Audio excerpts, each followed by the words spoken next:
notebook, saka ballpen, lapis, face shield, itong black, face mask po ito, face mask. So, ayan po, si nanay. So, sana po ay, ayan, may alcohol pa rin po para laban sa COVID. So, ayan po. At lahat ng Thank you po sa mga nag-sponsor. Ito po may nakalagay, GPPA. Thank you po. Ayan, sa kinusan ng GPPA. Nagkaragdagang pa ang mga katulad ninyo na nasuportahan. Ayun, naiyak na si nanay. Ang Diyos ang magpapalatan niyo, magbabalik. Sa ginagawa niyo kung sa ofisyo sa mga bata, lalo hilig sa basta po, stay safe lang po ang anak niya. At magpatuloy na mag-aral sa bahay, no? Kahit mahirap sa part na. Tuwan-tuwa po ang aking kasulita. Oo. Yung tablet po, kamusta po yung tablet? Okay naman po. Nabinigay natin sa mga bata. Ayun, okay po. Nagagamit po ng mga bata. Yeah, sa pakikipang communication. Okay. So, sana po lahat ng bata ay responsable sa paggamit ng mga bigay ng gobyerno.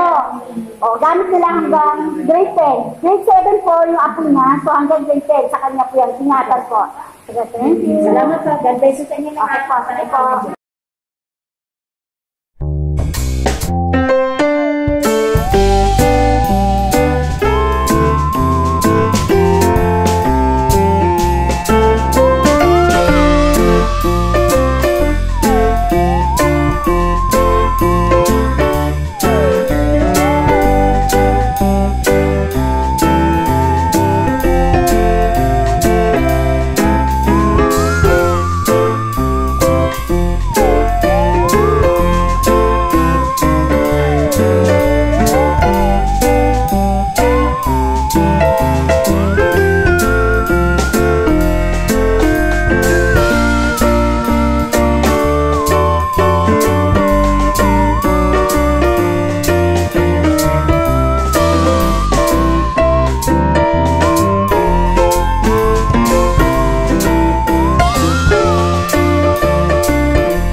Buti ang bata, saka sana may dumating pa po mga blessings. Ayan po. Ayan po ang mother ni ayan. Yan, napasa po rin po siya ng outputs ngayon ng bata. Kahit naulan sa labas, ayun, di ba? Talagang, yan, ito ang gusto niya. Yan. Ano po masasabi ninyo? Maraming salamat sa nag-sponsor po nito. Oo, di ba? Sana tuloy-tuloy, no? At sana lahat ng estudyante ay mabigyan. Di ba? Ayan. So, tuwan-tuwa po sila. So, pakialalayan po yung mga anak nyo po, no, na nag-aaral na mabuti. Sila po ang nagsasagot. Ano po ang tungkulin ng magulang? Ano po? Sa mga bata. Okay. Very good.